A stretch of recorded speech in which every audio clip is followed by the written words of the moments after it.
Bienvenidos a iLíderes por 25, el podcast que reúne las voces de quienes dieron vida a nuestro ecosistema hace 25 años, cuyos relatos documentan los hitos que han marcado la evolución del comercio electrónico al digital commerce. Ponte cómodo, estás por escuchar un testimonio único que define a nuestra industria. Y seguimos con más iLíderes por 25, trayéndole a los protagonistas que hicieron posible que hoy estemos aquí, que podemos estar hablando de 25 años de digital commerce, esos pioneros, esos visionarios que con su hacer nos fueron llevando a lo que tenemos hoy como ecosistema, ¿no? Y en tu caso, ¿cómo fue tu primer contacto con lo digital? ¿Cómo fue ese, en el caso mío fue un Spectrum 32K, en el caso tuyo, ¿cómo fue ese primer approach? Uy, es una te acordás, pregunta. ¿no? Yo creo que sí me acuerdo. Oh, ahí está. Esto es en vivo, en directo, ¿no? Uno está improvisando un trípode y ahí está quedando bastante bien. Creo que hasta me voy a emocionar con tu pregunta en realidad, porque me retrotrae un poco a una infancia relativamente temprana, ¿no? Yo creo que debo haber tenido 7 años. Sí. Y mi papá era un tipo innovador en algunas cosas y traía a casa algunas herramientas didácticas digitales, yo creo que basado en alguna intuición muy interesante. Y lo primero que recuerdo es un juego que se llamaba Sokoban. Un juego que se llamaba Sokoban y consistía... Y mirá... Tiene que ser DOS, yo creo que tiene que ser un DOS ya estabas básico. Con una XT, una AT, una 386. Yo creo que debe ser una 286 probablemente, okay, sí. Pero está claro que tenía 6, 7 años y los identifico por la mudanza a la casa a la cual me mudé a los 7 años. Y el Sokoban consistía en algo muy particular que era mover cajas de una manera estratégica. Mover cajas de una manera estratégica usando espacios físicos y espacios digitales. Y me parece comiquísimo, yo no me había dado cuenta hasta este momento, que en última instancia tiene mucho que ver con lo que hago ahora. ¿Qué estás haciendo ahora? El déjà vu, ¿no? La vibra, ¿no? Es como dice el destino, it's all, como dicen en vikingos, en Vikings. Sí, moviendo en última instancia cosas físicas a través del mundo digital. Yo pensé esta vez que yo cuando tenía 17 años me autopercibí adicto a los juegos. Por eso cuando dijiste el Sokoban yo decía, ¿cómo no lo conozco? Porque yo vendí 1964 juegos de Commodore 64, 128, ¿te acordás? La Galería Jardín, que era un lugar non santo donde uno podía comercializar ese tipo de cosas, que eran en disquete de 5 1/4 de los grandes, sí, claro. Y con eso me compré mi primera AT, ¿no? Que fue una experiencia. Bueno, ¿y cómo llegaste en ese recorrido a la escudería? ¿Cuál fue tu primera escudería, ¿no? Hablando de escudería, porque vas a ver que esto Federico tiene uno hace un homenaje, ¿no? Te contaba que estamos haciendo un homenaje esto Génesis de un futuro digital, altamente recomendable, todas las entrevistas que tenemos en Génesis, así que aprovechenlas, que ya pueden descargarlas en genesisfuturo.digital. Y si nos están viendo estos video podcasts y si nos están escuchando estos audio podcasts, son parte de estas entrevistas. ¿Cuál fue tu primera escudería? Mi primera escudería en el mundo digital es relativamente reciente y es la empresa con la cual estoy actualmente, que es Uber, ¿no? Y es una historia bastante... Super apps, ¿y cómo llegaste? ¿Cómo llegué? Llegué de una forma absolutamente no digital. Y la historia es la siguiente. 2016... me llama un amigo que trabajaba para Uber y me dicen, estamos buscando a alguien con algunas características particulares.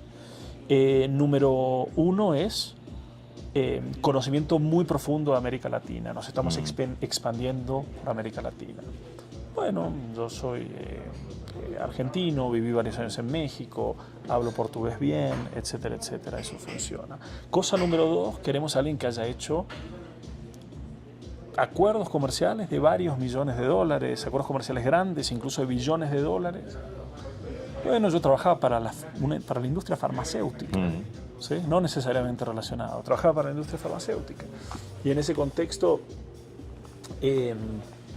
resulta que podía decir, me siento muy cómodo haciendo deals, ¿no? Como se dice en la jerga, deals grandes, deals multimillonarios, etcétera, etcétera. Y tercera, me dicen, queremos a alguien apasionado realmente y conocedor de la tecnología. Y yo, que había recibido a un amigo en mi casa y no le había podido prender la televisión, dije, bueno, de tecnología lo único que les puedo decir es que me cuesta muchísimo prender la televisión. Y les causó mucha gracia y les pareció muy divertida mi sinceridad. Me dieron la mano y me dijeron, no son lo que estamos buscando. Pero yo sentí algo, que les tenía que decir algo, que es esa intersección de tres cosas que quieren. Conocimiento profundísimo de América Latina, no alguien sentado en New York viendo América Latina a distancia. Conocimiento profundísimo de América Latina, capacidad de hacer deals multimillonarios y conocimiento del mundo tecnológico. Es un conjunto casi vacío. Hay muy poquita gente que lo va a poder traer. Y ahí es donde les dije, miren bien el mercado, pero van a volver. Y efectivamente lo que pasó un par de meses después me dijeron... Bueno, estando en una de las industrias que fue disruptiva, revolucionaria y exponencial, porque de pasar de ser los malos a ser los salvadores, porque yo creo que una de las cosas que siempre he visto los malos en el sentido que estaban... era un modelo no existente, que venía en contra, venía a reconvertir toda la cadena de valor al consumidor final, porque fue bien disruptivo, exponencial por su crecimiento, que en una época fue muy discutido, pero que gracias a ese modelo colaborativo, nosotros no la pasamos tan mal en la pandemia, ¿no? Yo creo que siempre, a mí, después de la pandemia, hice en uno de los eventos, viste que nosotros hacemos los Sycomore Day, los Vitec Day, yo hacía un reconocimiento a todos estos modelos que nos permitieron a nosotros no pasarla tan mal, ¿no? Porque gracias a ustedes, nosotros, los que estábamos encerrados, podíamos seguir, accediendo a lo que queríamos acceder de comida y muchas ofertas, manteniendo su modelo de negocio, gracias a que ustedes estaban funcionando, ¿no? Eso es un reconocimiento, ¿no?, que uno tiene que hacer a las super apps, en este sentido de última milla, porque fueron muy maltratadas en algunos momentos, ¿no? Pero ¿sabes que el libro habla de 3 momentos? Habla de 25 momentos, pero vos tenés que elegir 3 momentos. Sí. Para vos, ¿cuáles fueron los 3 momentos que fueron aceleradores de nuestro ecosistema? Uno puede hablar el boom de las .com, Internet mismo, porque en el 99 Internet generó esa democratización del acceso a Internet, pero yendo más a las super apps, ¿no?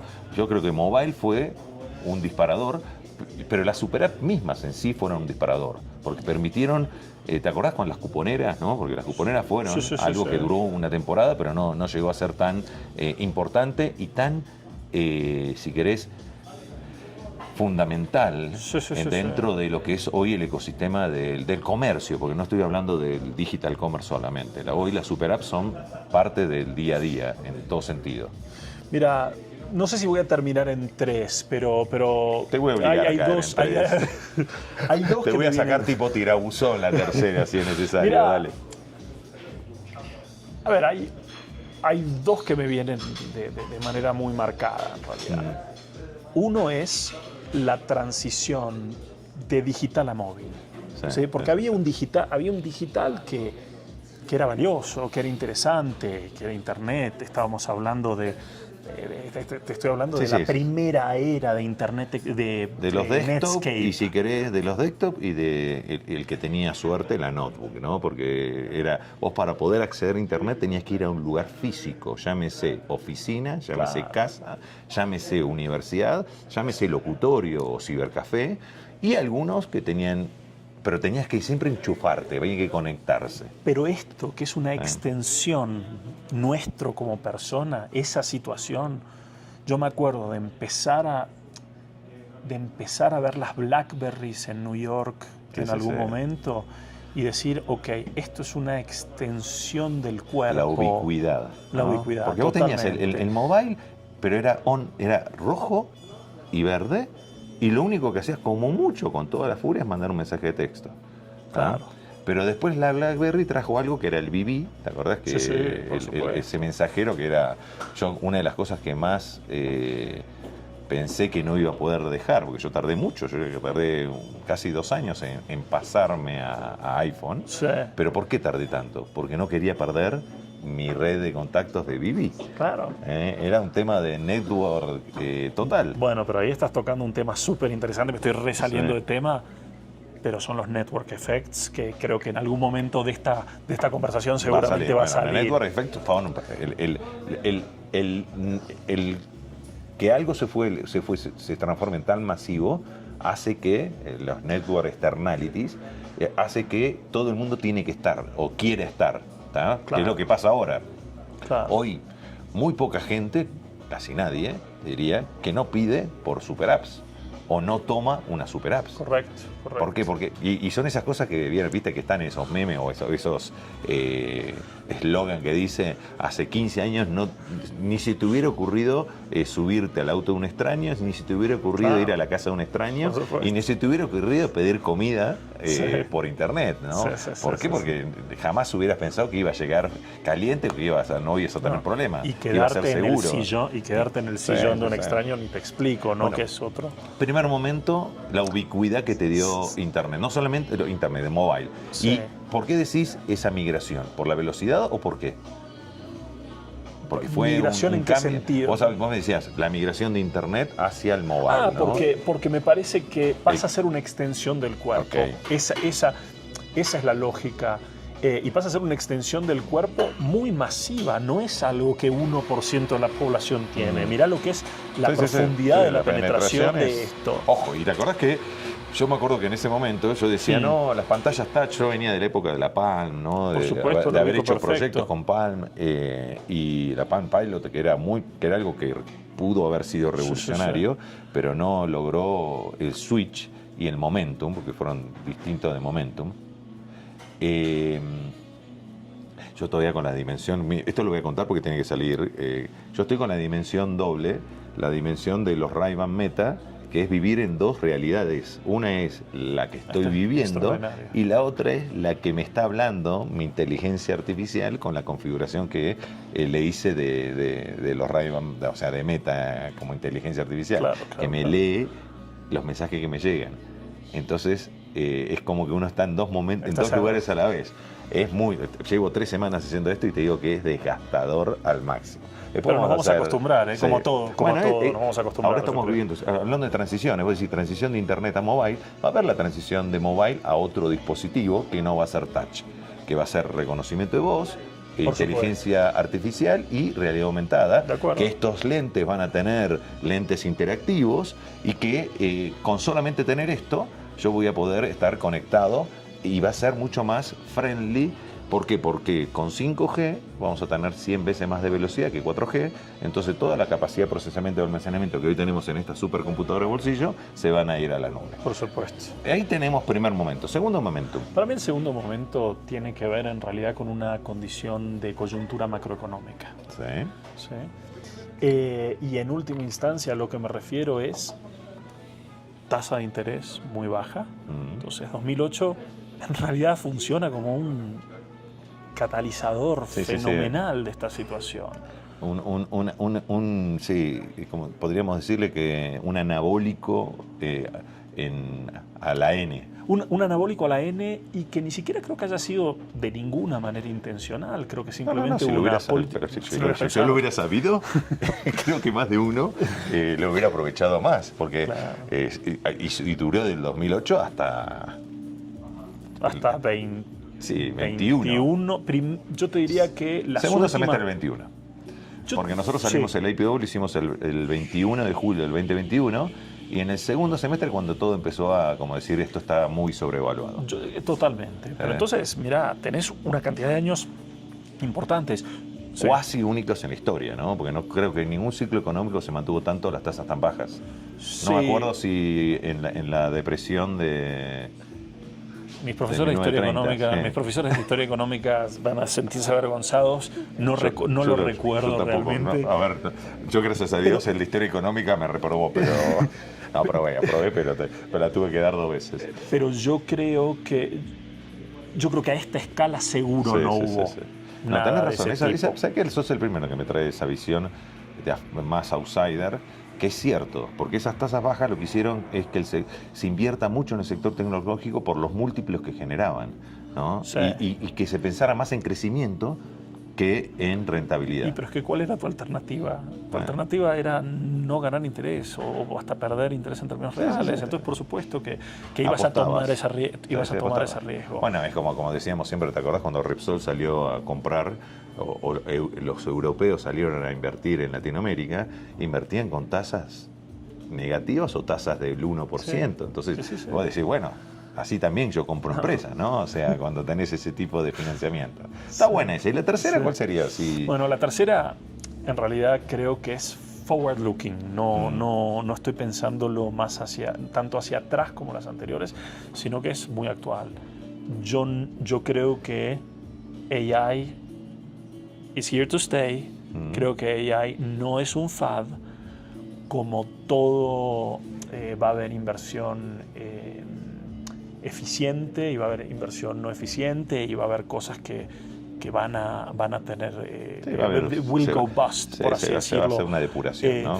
Sí, pero el nivel de transformación que yo estoy viendo es extraordinario. ¿Leíste de casualidad la carta que se filtró de Tobi Lütke, el CEO de Shopify? Está en todas partes. Es imposible no leerlo. Claro. Donde dice que es un riesgo muy grande para su propia compañía. Ojo, nosotros cuando lo analizamos como Vitex también lo analizamos. O sea, hoy la interfase va a haber un cambio de interfase muy grande. Ese front que uno está acostumbrado y esos puntos de contacto, ese buscador que uno utiliza, va a migrar. Pero como todo migró, por eso es muy interesante este libro, esta colección, porque lo que estamos viviendo es un déjà vu.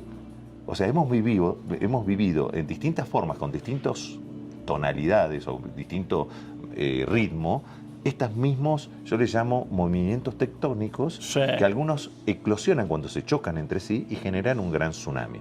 Y lo que uno tiene que, en el fondo, entender es cómo montar estos tsunamis. Porque dejando de lado todo lo que hablamos cuando hablamos de comercio, ustedes van a seguir teniendo un consumidor de carne y hueso que va a usar Correcto. o que va a comprar a través de... Y del otro lado va a estar la oferta que va a seguir siendo una persona de carne y hueso que va a atender a la demanda. ¿Qué herramientas utilizamos? ¿Qué puntos de contacto, puntos de venta? ¿Y cuáles son las interfaces? Puede ser voz, inteligencia artificial, lo que vos quieras, pero siempre va a haber un acto comercial y va a haber alguien que compra y alguien que vende. Y el que compra, aunque sea un concierge o que sea un copilot, va a terminar comprando para alguien que consume. Correcto. Que por ahora va a ser un consumidor de carne y hueso. Correcto. Ojo, en el futuro puede ser un robot que consuma, pero el usuario, el que te va a terminar de usarlo al final, probablemente, creo que dentro de 50 años por ahí va a haber una economía para robots, para automatización que se va a autoabastecer para terminar de producir algo que sea en beneficio al ser humano, ¿no? Bueno, hoy ya empezás a ver algunos marketplaces empezás a ver marketplaces de agentes y cuando decís, bueno, pero ¿quién va a ser el comprador del agente? Otro agente. Entonces ya tenés marketplaces de agentes que consideran que el vendedor del agente va a ser otro agente y el comprador del agente va a ser un agente, no un humano. Entonces la reconfiguración que se va a dar del sistema económico yo creo que va a ser brutal y por eso es que lo traigo como tercera cosa. Y una observación que me estoy dando cuenta en la medida en la cual hablamos es, si te fijas los 3 puntos que traje yo, el primer punto fue una disrupción tecnológica. El segundo punto fue una disrupción económica puramente que tuvo un efecto tecnológico y lo tercero volvió a tecnología. Y después, cuando hablabas tú, hablabas específicamente del consumidor y el consumidor de carne y hueso Y hablas de intercambio, en última instancia, la base de la economía. Y en última instancia, todo lo que estamos viendo es una reconfiguración de la relación entre tecnología y economía, economía y tecnología. Yo le digo más de ecosistemas, ese concepto del flywheel, que cuando uno empieza a decir, bueno, Correcto. son producto, metro cuadrado, cliente, llámalo como sea, le cambiarás las ecuaciones, pero en el fondo lo que hace que esto fluya más rápido es el uso de los datos, que fluya más rápido es la tecnología, que hace más eficiente el uso de los datos. Estas dimensiones que estás hablando, porque está la dimensión de las variables exógenas y las exógenas, endógenas y las exógenas. Las exógenas son, por ejemplo, el tipo de interés. Y las endógenas son propias de cada uno de nuestros ecosistemas, claro, de la cadena de valor al consumidor final. En lo específico, uno dice, bueno, tiene que ser un consumidor.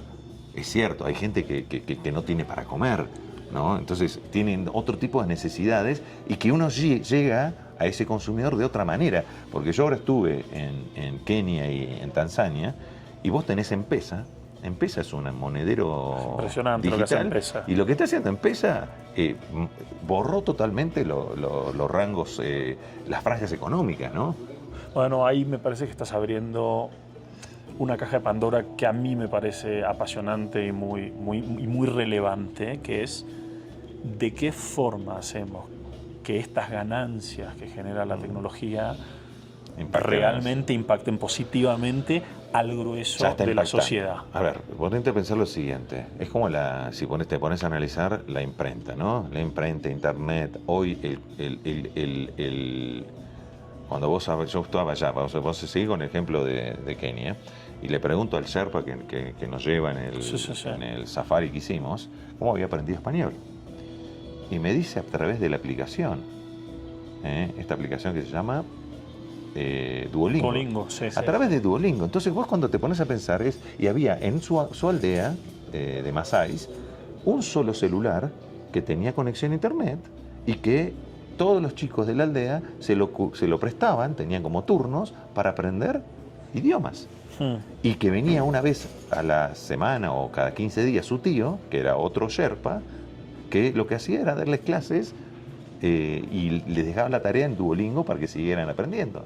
Entonces, cuando empezás a ver todo lo que estamos viendo ahora de paradigmas de acceso al conocimiento, vas a tener el día de mañana, de la misma manera que tenías un Aristóteles o tenías un, no sé, Pitágoras, que enseñaba en la antigüedad, hoy volvés a la enseñanza autónoma, donde vos podés tener al mejor profesor que te enseña todo lo que quiere y está en la palma de tu mano.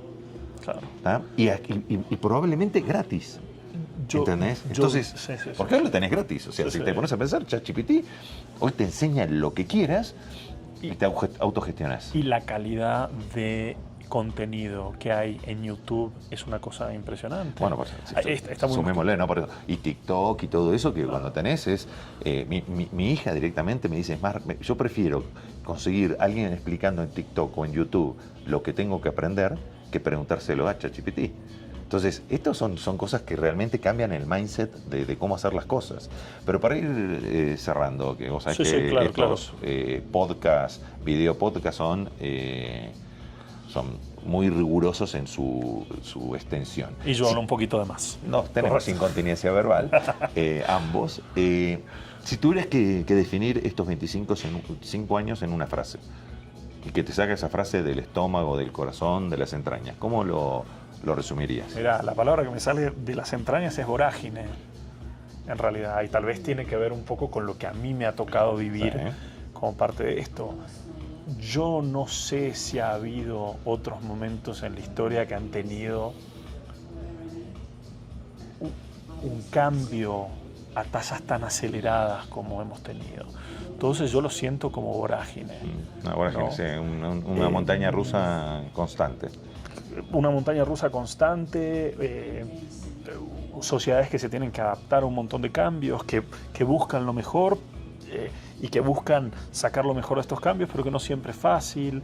Entonces, esa es la palabra que a mí me nace del corazón. Bueno, obrigadísimo. Muchas gracias. Y si les pareció interesante esta entrevista de iLíderes por 25, sigan todas las entrevistas que tienen, si están viéndonos, en el playlist de YouTube, si nos están escuchando, en el playlist de Spotify. porque no tienen desperdicio. Seguimos con más iLíderes por 25. Chau, chau. Gracias por unirte a iLíderes por 25. Si este contenido te ha gustado, compártelo para que más personas puedan navegar el origen de nuestro digital commerce. No olvides suscribirte para no perderte las próximas conversaciones con los líderes que continúan escribiendo la historia de nuestro ecosistema. Hasta la próxima, donde seguiremos explorando, aprendiendo y construyendo el futuro digital juntos en iLíderes por 25.